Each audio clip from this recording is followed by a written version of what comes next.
Comment ça va YouTube les amis? Aujourd'hui nous sommes lundi, ou je sais pas quel jour il sera lorsque il y aura le best-of, mais en tout cas sur Twitch on est lundi, et qui dit lundi React. Alors dernièrement on a fait beaucoup de React sur Netflix, hein, les séries coréennes on connaît, 100% physique, Choc des Tocs, etc. Mais ça fait depuis un moment qu'on n'a pas fait un petit React sur YouTube. Et aujourd'hui ce que je vous propose de faire c'est d'attaquer une nouvelle vidéo de Jaino, donc une chaîne YouTube à laquelle on a déjà réagi, hein, puisque c'est lui qui avait fait la vidéo sur la vérité sur Ma Famille d'abord. Ça fait longtemps qu'il l'a lâché, mais c'est une vidéo sur la vérité sur les Jackass. Et ça pour le coup, pour ceux qui se rappellent et qui regardaient MTV à l'époque, Jackass c'était du coup une bande de joyeux lurons qui faisaient des tests d'expériences un peu dangereuses et ils disaient toujours Hey, I'm Bidulchouet and welcome to Jackass. Et en gros bah derrière ils faisaient des trucs de fou, genre se prendre un coup de poing dans les couilles de la part de Francis Ngannou.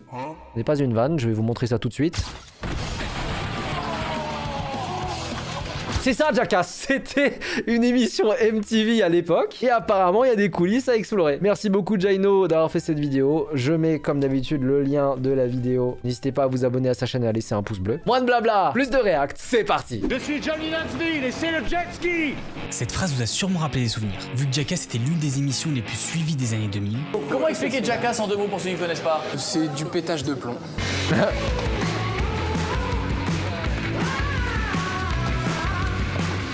Je me rappelais, Jackass était diffusé relativement tard la nuit, genre vers 23h ou un truc comme ça, année 2000, hein, donc j'étais petit. Et ma mère, quand elle me voyait regarder ça, elle me dit mais qu'est-ce que tu regardes, espèce de petit débile quoi. Aussi l'une des émissions les plus controversées. Cop did say if you'd have moved while you're on the ground, we were going to put a bullet in your head. Waouh.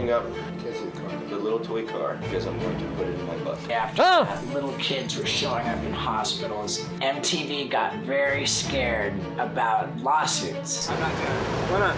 Because this can't kill me, and I'm not doing it. De par cette vie de rockstar que les membres du groupe vivaient, Passed out in the hallway, which I thought was my room. What the f... Ah ouais bah, tu vois j'étais pas au courant, moi je regardais de temps en temps mais je savais pas que c'était poussé à ce point là. Toi à ma place, il a pissé sur le bureau, t'es quoi? Je vais me mettre à ma place. Je suis désolé, je pensais pas que ça serait un spectacle pareil. Et que c'est irrespectueux ce qui s'est passé. Stivo, il est dans un état, on peut pas lui parler, l'autre connard, vous me le ramenez. qui a Ah ouais à l'époque il avait pissé sur le plateau de Koé? ruiné la vie et la carrière de certains d'entre eux, I went to rehab for Adderall and alcohol. jusque même la mort. The famed actor and stuntman Ryan Dunn is dead today. Lost anybody that I care about. It's my best friend.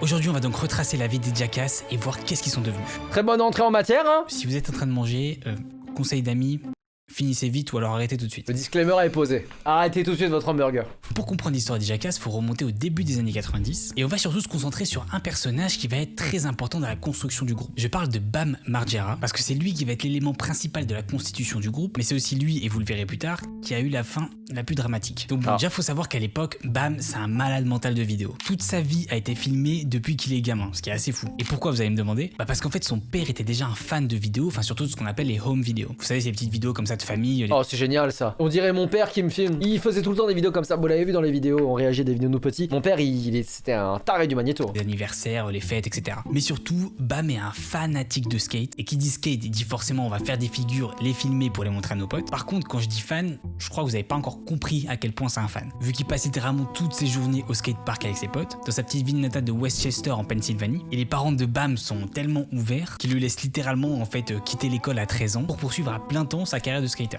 Et Des parents qui soutiennent vraiment leur enfant quoi qu'il arrive, hein, j'ai envie de dire. 13 ans, la fin de l'école, oh waouh. c'est en fait comme ça que très vite il devient le meilleur de son quartier, Ah oui quand même, bon bah j'espère hein, parce que si quitter l'école à 13 ans pour puer la merde, crois-moi mon fils tu retournes tout de suite à l'école hein. meilleur de sa ville, au point où il se retrouve à faire la promotion de magasins locaux de skate, et même carrément il a des articles dans des magazines de skate, et en particulier un magazine très intéressant qui s'appelle Big Brother, et qui à l'époque est un magazine le plus contre-culture qu'il peut y avoir. Vu qu'il faut être honnête, à l'époque le skate c'est un truc encore très brut. D'ailleurs on peut faire beaucoup de parallèles avec le rap qui à cette époque est en train d'émerger de plus en plus, et quand je vous dis que Big Brother est très trash, franchement je suis gentil les amis. Je vais d'ailleurs laisser l'un des membres des Jackass vous l'expliquer. Sold to children in skate shops, and it was full of nudity. Le skate et la sexualité? Ah bon? C'est quoi? Il y avait des femmes qui roulaient en skate toutes nues? They had tits on the cover. Skateboarders being crucified Ah ouais, hein? on the cover. Skaters jumping over burning Bibles. They had articles about how to yourself, like literally, like the most effective ways, how to make fake IDs. Ah ouais, c'était chelou comme ambiance ces magazines. Il commence comme ça à avoir de plus en plus de contrats, tout en ramenant ses potes dans ses aventures pour le filmer et faire des conneries. Et en fait, il y a un truc super intéressant dont il se rend compte, c'est que les gens sont beaucoup plus intéressés par les conneries que par les figures de skate. Et ça va commencer à planter une petite graine dans sa tête qui, vous allez voir, va germer. Vu que jusqu'à la fin des années 90, donc le fameux magazine Big Brother décide de sortir 4 productions qui vont en fait exactement ressembler à l'idée que Bam avait. Donc ces 4 productions, c'est Shit, Number 2, Boobs et Crap. Bon, malheureusement, je vais pas pouvoir vous traduire ce que ça veut dire parce que sinon je vais me faire démonétiser. Donc pour ceux qui parlent anglais, je vous laisserai traduire ça en commentaire. Et en fait, c'est une révélation pour Bam parce qu'il voit que ces petites productions marchent super bien. Et c'est là aussi où il voit que toutes les parties caméra cachées, conneries entre potes et les cascades, c'est les trucs les plus intéressants pour le public. Et c'est donc à 19 ans qu'il décide de rassembler son équipe de skaters et de créer sa toute première propre production, CKY, qui veut littéralement dire le camp où tu vas te faire tuer, tranquillement. Déjà, juste avec le titre, tu sais où ils vont partir, c'est fou. Et là, la grosse différence par rapport aux productions de Big Brother et aux autres vidéos de skate, c'est qu'il va pratiquement enlever tous les plans où il y a des figures de skate et il va se concentrer uniquement sur les conneries entre potes et les trucs un peu de fou. Mais tout en gardant l'ambiance et la manière de filmer qu'on peut avoir dans les vidéos de skate. Et vous savez, le truc un peu cliché de l'objectif fisheye, les méga gros plans sur les mecs qui se gamellent, les moments de délire entre potes, etc. Et donc, vous l'avez compris, ça, c'est les prémices de ce que va devenir Jackass. Et ce qu'il faut savoir sur Bam, c'est que certes il fait un peu le débile comme ça entre potes, mais contrairement à ses potes, il boit pas et il fume pas. Donc le mec est littéralement le plus sobre au monde. Et en plus de ça, il a un vrai état. Attendez, il ne fume pas et ne boit pas pour l'instant. Là, pour l'instant, il est pas encore connu. Déjà ici, la production qu'il a faite, donc CKY, va servir à faire son autopromotion en tant que skater. Elle va aussi attirer des marques pour des futures promotions. Elle va aussi faire la promotion de son frère parce qu'il avait un groupe de musique. Et surtout, le principal, c'est qu'ils vont vraiment s'amuser. Mais donc ça plaît tellement qu'il enchaîne très vite avec une seconde édition qui s'appelle CKY2, qui devient instantanément ultra populaire auprès de tous les lycées, les collèges américains. Et justement, devinez qui tombe sur cette fameuse vidéo. Un fameux Jeff Tremaine, qui est le producteur des différents films de Big Brother. Et il sent le potentiel chez Bam, il décide donc de le contacter et de lui payer des billets d'avion pour qu'il vienne à Los Angeles le rencontrer. Et ensemble, ils commencent à réfléchir et c'est là où Jeff commence à avoir une idée de malade. L'idée, c'est qu'il fait rencontrer Bam avec un certain Johnny Knoxville, qui à l'époque essaie de percer en tant qu'acteur à Los Angeles. Non mais Johnny Knoxville, c'est super connu comme nom. Et en fait, c'est le match parfait entre les deux, ils s'entendent super bien. Vu qu'ils ont tous les deux cette mentalité de rockstar slash skater, et surtout qu'ils ont vraiment envie de faire du business ensemble. Bam décide donc de ramener son équipe et Johnny la sienne, ce qui va donc officiellement donner naissance au groupe des Jackass, qui veut littéralement dire les crétins. Et c'est pas un groupe qui va forcément rassembler les meilleurs skaters, c'est pas ça le but. Non, ici l'objectif c'est surtout de rassembler des gens qui partagent le même style de vie, un style de vie qui malheureusement va laisser pas mal de séquelles chez certains d'entre eux, vous allez voir ça plus tard. Au point Bah des énormes casse-coups quoi. Mais à ce moment-là, ils pensent pas à ça, ils ont la vingtaine, ils veulent juste s'amuser, et si en plus ils peuvent faire un peu d'argent sur le chemin, bah c'est parfait. Jeff Tremaine and Johnny Knoxville decided to reach out to Spike Jones and say, hey, we think if we take out the skateboarding, what's left over could be a great TV show. Tu vois ce qui fait ton ADN? Enlève. Garde que les conneries, s'il te plaît. Maintenant que tout le monde est d'accord, bah l'objectif c'est d'aller voir justement une chaîne de télé qui va pouvoir aller acheter ce programme. Bah à l'époque, tout ce qui était télé-réalité, c'était MTV. Bah vraiment à l'époque, attendez, MTV c'était Mon Incroyable Anniversaire, Pimp My Ride. Et si je me trompe pas, avant Game One, je crois qu'ils avaient South Park MTV, non? Si je me trompe pas. Donc Johnny Knoxville, Jeff Tremaine et Spike Jones, qui à l'époque est un des réalisateurs, vont aller voir un maximum de chaînes de télé à Los Angeles, prêtes justement à accueillir ce programme qui voilà, est un peu poussé pour l'époque quand même. Ils vont donc aller voir The Late Night Show, Comedy Central et MTV. Et après plein de négociations, c'est finalement MTV qui finit par acheter le programme, vu que c'est la chaîne de télé qui va leur laisser le plus de liberté créative et qui va leur donner toutes les semaines une demi-heure d'antenne qui, vous allez voir, va devenir très rentable. Avec le président de MTV qui à l'époque avait quand même déclaré: nous savions qu'il y avait là une bande de crétins qui avait une très grande tolérance à la stupidité et à la douleur. Bah écoutez, eux là, les petits cons, ils vont me ramener un paquet de thunes, moi je vous le dis. Et c'est donc le 1er octobre 2000 que le tout premier épisode de Jackass va apparaître sur MTV. Et ça va être un carton national instantané. Vu qu'absolument toutes les petites conneries comme ça qu'ils avaient l'habitude de faire dans leur petit bled en Pennsylvanie va être propagé et amplifié dans absolument tous les États-Unis avec la petite. L'équipe des Jackass est alors choquée. Ils savaient que ça allait avoir un certain succès quand même, mais pas à ce point-là. Parce qu'en plus, c'est très vite que l'émission commence à être traduite et diffusée dans le monde entier. Et comme je l'ai dit, à l'époque, c'est du jamais vu, vu qu'on est quand même très loin du politiquement correct. Qui laisse donc place à des cascades de malades, des caméras cachées malaisantes, des sauts de ouf. Bref, tout était incroyable et inédit pour l'époque. Et en fait, dites-vous que faut pas voir ce groupe comme simplement des acteurs ou des skaters. Je crois qu'en plus Jackass aujourd'hui les épisodes sont disponibles sur Prime Video, non si je me trompe pas, j'ai déjà vu cette couverture sur une des plateformes de streaming. Il faut plutôt les voir comme un espèce de groupe de rock qui ont sorti des albums ou des hits. Parce que suite à ça, ils ont enchaîné 3 saisons qui comptaient entre 8 et 9 épisodes jusqu'en 2001. Et alors à ce moment-là, ils se font inviter partout. Les radios, les émissions de télé, il y a même Johnny Knoxville qui fait la une du Rolling Stone magazine. Et oui, comme je vous l'ai dit, c'est exactement comme une méga star de rock aurait pu faire. Au point où en 2002, ils sortent leur tout premier film au cinéma, donc Jackass. Puis les 20 prochaines années, ils enchaînent avec 8 films, donc jusqu'en 2022. Personnellement, je me rappelle en 2000. Ah ouais putain, c'est encore... c'est archi récent. Comment ça jusqu'en 2022? Jackass, durant ces 20 années, devient une espèce de marque de fabrique qui génère des millions et des millions. Que ce soit des millions de vues, des millions d'entrées en salle et surtout des millions de dollars. Mais vous allez voir que ce style de vie de rockstar mélangé à l'argent, l'alcool et la drogue va avoir des conséquences tragiques pour pas mal d'entre eux.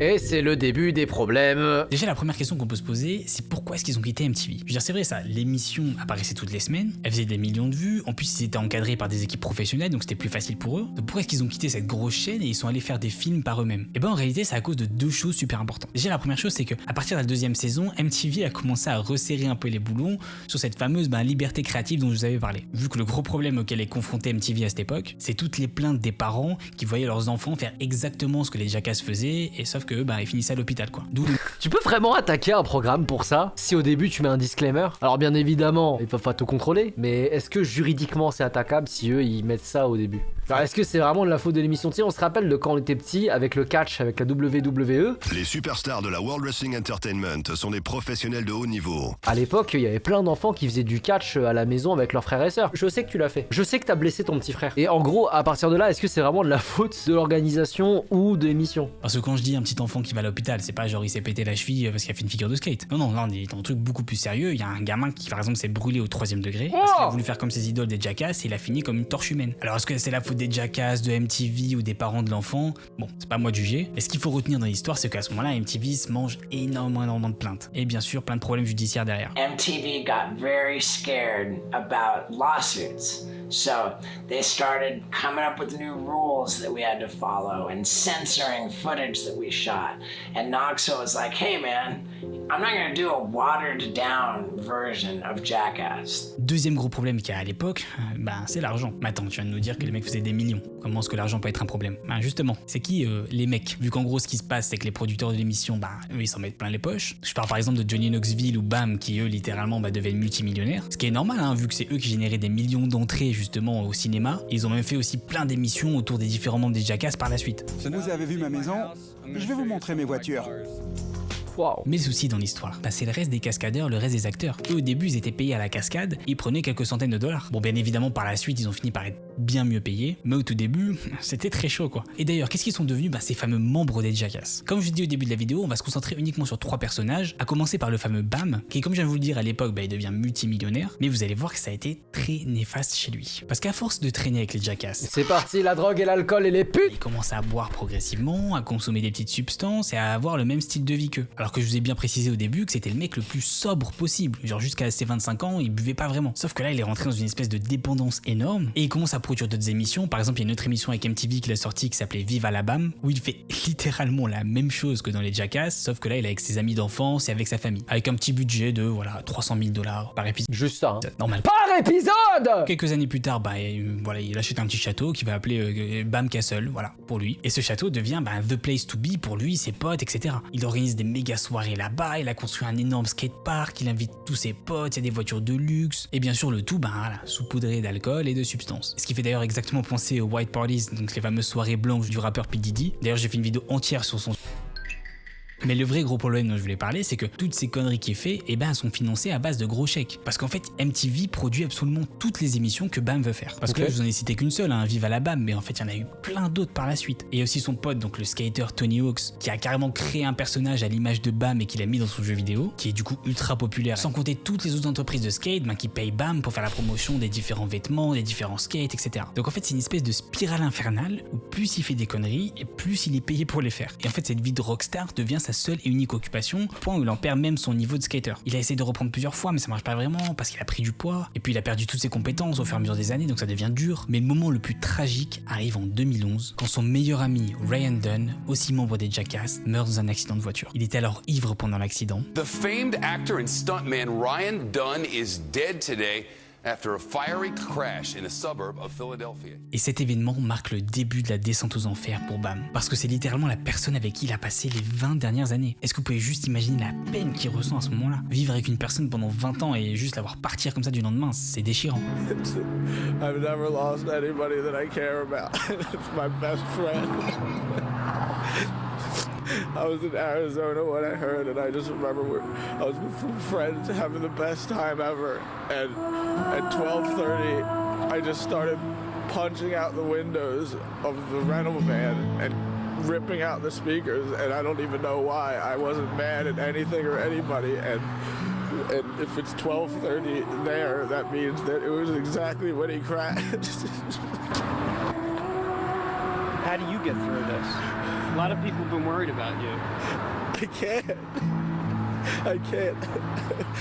Très vite après, il finit par divorcer avec sa femme, ce qui est sûrement dû d'ailleurs à la mort de son pote. Il fait des allers-retours en désintox, mais il n'arrive pas vraiment à lâcher prise. Et il s'est même fait virer du tournage de Jackass Forever, donc leur dernier film, parce qu'il avait promis de rien prendre, et finalement quand ils ont fait un test de drogue, ils ont fini par voir que c'était pas vraiment le cas. I went there thinking I was going to do 30 days, but they insisted that I do 90 days. I've been on Adderall for 13 years, 2 a day at 20 milligrams, and they don't want me to take it anymore, and I found myself sleeping all day.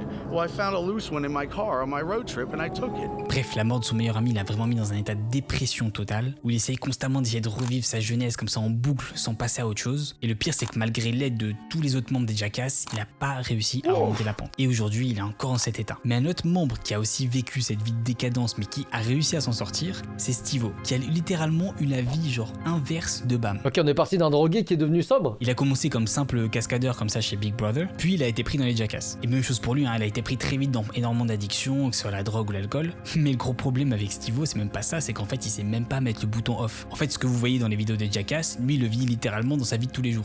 Ah merde. Imagine le mec, c'est un déchet humain H24, merde. First time I ever performed in a real show in front of hundreds of people. All I did was get shit-faced. I was Steve-O, the alcoholic gymnast. Et pour vous donner quelques exemples, le mec s'est dit que ça serait cool s'il avalait une boule de marijuana aux États-Unis, puis qu'il prenne l'avion pour aller en Europe, pour la sortir de manière complètement naturelle et pouvoir la fumer là-bas. And that package of did not come out for 6.5 days. C'est quoi ces footages bizarres là? I think I was gonna die of intestinal strangulation or some shit. And the whole time I was in Sweden, I was just saying it in every interview. Attends, mais la boule de marijuana elle était dans son cul? C'est pour ça qu'il avait du mal à le faire sortir. Yeah. So the Swedish cops read the newspaper and they decide to come arrest me. The morning after I crapped it out finally and smoked it all. Ah ouais, c'est un personnage. But yeah, dude, I got arrested for international drug smuggling in Sweden. Un jour, MTV a envoyé un minibus pour aller chercher justement les membres des Jackass chez eux et les ramener sur un tournage. Et quand Steve-O débarque dans le minibus, bien sûr dans un état second, le chauffeur met une musique de rock et là, il pète un câble. Et quand je vous dis pète un câble, j'exagère à peine. De toute façon, vous allez voir les images. Vu qu'il se met à pisser partout, arracher le plafond du minibus, péter les fenêtres, et finit sur un parking à essayer de faire des figures de skate en partant du minibus en arrivant par terre, et il finit par se blesser le coude, au point où les médecins ont dû lui visser ses coudes pour qu'il puisse tenir entre eux. Ah ouais, c'est un sacré phénomène lui. Et le pire les amis, c'est que tout ça, il a fait sans absolument aucune raison, juste parce que l'autre il avait mis une musique de rock. Ah, et vous vous rappelez aussi de l'histoire du gamin dont je vous ai parlé, qui a voulu recopier les Jackass. Ben ça aussi, c'est une figure de Steve-O de base. D'ailleurs, cette cascade, il a dû finir à l'hôpital et les médecins ont dû lui regreffer de la peau. Done with rocket engine fuel, where I laid down in it, my buddies lit it, and I needed skin grafts on 15% of my body. Il y a aussi pas mal d'émissions de télé où il est venu complètement amoché à cause de l'alcool. Mais c'est pas lui du coup qui a pissé sur le plateau de Koé? Et la petite pépite que je vous ai trouvée, c'est quand même quand il a été invité par Koé sur son plateau de télé, donc la méthode Koé, où comme à son habitude, bah voilà, il a foutu le bordel, hein, comme d'hab. Steve-O! Non, Steve-O! Ah la bonne télé des années 2000 ça, hein? Ou pas? Non. Le garçon s'appelle Steve-O, il est américain et en pleine forme. C'est de l'eau minérale qu'on lui donne, bien sûr, c'est de l'eau minérale. Vous avez compris, Maïté, hein? Ah ouais, c'est de l'eau minérale, hein, bah ouais. Eh ben, avec sa cheville pétée en plus. C'est lui qui s'en est le mieux sorti de la bande, waouh. Bon, autant vous dire qu'à la fin, Koei, lui, il en pouvait plus. Cécile, tu le laisses. Remets-toi à ma place, il a pissé sur le bureau, t'es ou quoi? Je vais me mettre à ma place. Je suis désolé, je pensais pas que ça serait un spectacle pareil. Bah fallait pas l'inviter gros, ici. T'avais le personnage, tu t'attendais à quoi? Comme j'ai pas envie non plus de vider des invités comme des malpropres, je tenais à m'excuser. J'aimerais qu'on me chope le mec français, je le dis franchement, le mec qui gère Steve-O, que j'ai vu ce matin, qui m'a dit, je promets qu'il va se calmer et qu'il va être super bien. Le mec, je veux le voir. Vous me le coincez dans un coin parce que c'est irrespectueux ce qui s'est passé. Bah, fallait pas l'inviter. Enfin, je suis désolé, mais c'est vous qui l'avez invité, hein. C'est vous qui êtes conscient de Steve-O, c'est vous qui le faites venir parce que vous savez que c'est un taré. Vous Même si le matin même, durant l'émission de radio de Koei, Steve-O s'était fait tatouer l'initiale de Koei. Bon, je vous rassure, hein, par la suite, il a quand même enlevé. Hein. Il voulait que j'ai la lettre C tatouée sur moi. For his initial. Son nom, For Koei. his name. Mais bon, malgré toutes ces conneries, déjà la première chose que je me demande, c'est comment est-ce qu'il est encore en vie. Mais le plus beau dans l'histoire, c'est qu'il a quand même su se reprendre en main et sortir toute cette dépendance et toute cette dépression. Mais bravo monsieur, j'imagine. Au point où aujourd'hui il est complètement sobre, il fait du stand-up, il a 2 grosses chaînes YouTube avec des millions et des millions d'abonnés. Une première où justement il raconte un peu toutes ses histoires, c'est pour ça que j'ai toutes ces infos. Et le deuxième qui est un podcast qui est énormément suivi, où il a interviewé plein de grandes stars américaines. Et je vous ai gardé le meilleur pour la fin, qui est bien sûr Johnny Knoxville. Paraît être un peu comme ça, comme le daron du groupe, mais qui en fait est le plus fou. Did say if you'd have moved while you were on the ground, we were going to put a bullet in your head. So I'm glad I didn't move. That's a microphone. For what? Because we're filming. Alors je vous rassure, lui il a très bien terminé, hein, vu que dès le début il avait vraiment cette vision d'entrepreneur, donc il est pas trop parti dans des espèces d'excès de dépendance, bon, même s'il a quand même eu sa petite période rock'n'roll on va dire. I don't want my mom seeing I was that tired that I passed out in the hallway, which I thought was my room. It is so funny when you get up like a gorilla. Watching the video, I was very angry at you for like invading my space. Mais quand je vous dis que c'est le plus fou en termes de cascade et surtout d'idées de cascade. Parce que la plupart des cascades que les autres n'ont pas voulu faire, ben c'est lui qui les a faites du coup. D'ailleurs, pour ceux qui se posent la question, ils n'étaient pas obligés de faire des cascades, hein, c'est surtout au bon vouloir des participants. Et pour revenir sur Johnny, ben c'est lui qui inaugure chaque nouveau film avec cette fameuse phrase. Je suis Johnny Knoxville et c'est le jet ski. Mais comme je l'ai dit, c'est aussi lui qui a eu les idées les plus folles. Comme par exemple vouloir faire tirer dessus par un engin qui est normalement utilisé par les CRS, hein, voilà, pour disperser les foules, que la moitié des membres des Jackass, bah eux ils ont refusé. Hein. Thousands of little hard rubber balls.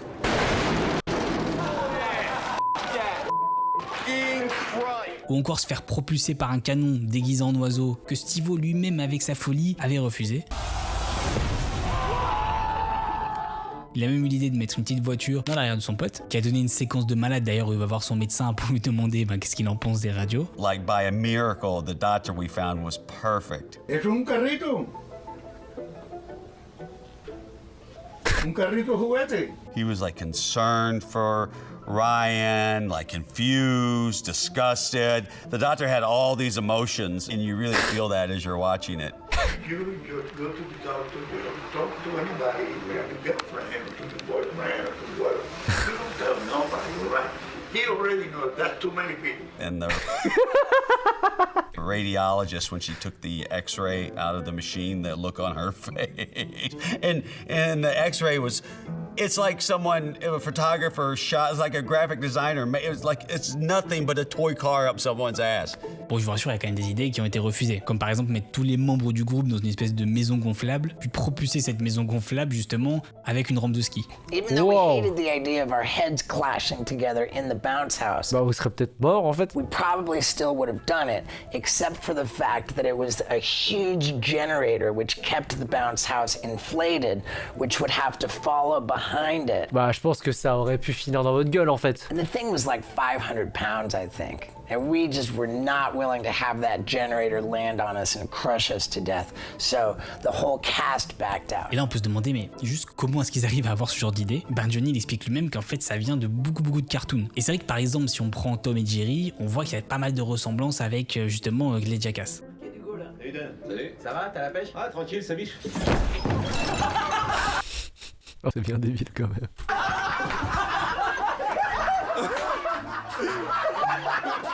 Surtout qu'il précise bien, il n'y a pas de répétition, parce que bien évidemment, ça tuerait la surprise de chaque cascadeur. Bon, Remarque, je pense que ça les tuerait aussi, mais littéralement. D'ailleurs, il y a aussi Wiman hein, qui a plutôt bien terminé, vu qu'il a lancé des restaurants de tacos dans tous les États-Unis et qui passe le reste de son temps à faire du skate. Et même à 40 ans, il y a encore Steve-O qui pose ce genre de questions. What are the chances of us getting Steve-O's hot sauce for your butthole into Chronic Tacos? Done. Yes!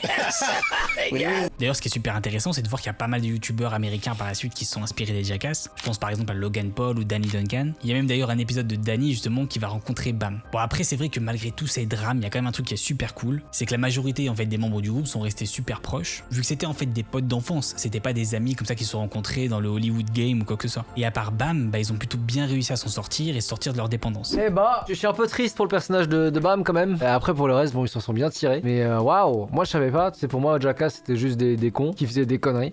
Très simple, hein. Mais j'avais jamais suivi l'envers du décor de tout ça, donc c'est globalement triste hein, quand même. Ça me fait un peu chier d'apprendre ça. Mais écoutez, ça reste une émission des années 2000 qui nous a marqué, donc voilà, j'espère que la vidéo vous a intéressé en tout cas. Pour ceux qui viennent de finir la vidéo, merci de l'avoir regardé jusqu'au bout. N'hésitez pas à aller vous abonner à la chaîne de Jaino. Merci beaucoup à lui pour cette vidéo. Je vous mets le lien de sa chaîne en description. N'hésitez pas à vous abonner, à lui laisser un pouce bleu et montrer du love.